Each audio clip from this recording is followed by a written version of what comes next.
মুমিনের জানও কিনলাম, মালও কিনলাম। আমার মুমিনের জানও কিনছি, মালও কিনলাম।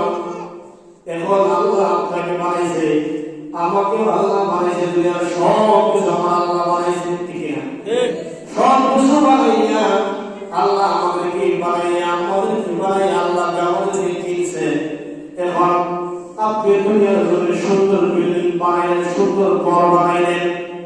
এই সুন্দর ঘর বানাইয়া আপনি যদি বলেন আমি ঘরটা কিনছি, হাইরে আপনি নিজে বানাইলেন, আপনি যদি বলেন আমি নিজে কিনলাম, তাহলে তো কথাটা কেমন দেখায়?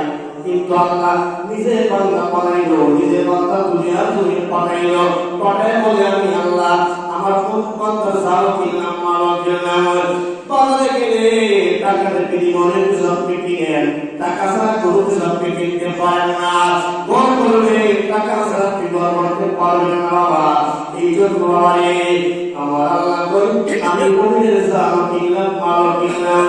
আল্লাহর কাছে প্রশ্ন, আল্লাহ তুমি তোমার মুমিনের জাল কিনছো, মালও কিনছো, কিন্তু আল্লাহ কিসের বিনিময়ে তুমি কিনলা?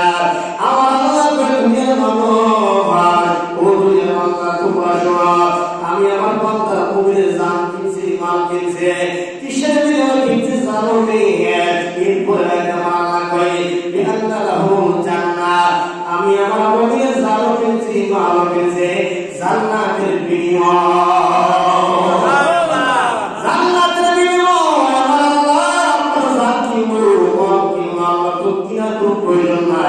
তারপরে আমার আল্লাহ কয় আমি আমার মুমিনের জান কিনছি, মাল কিনছি।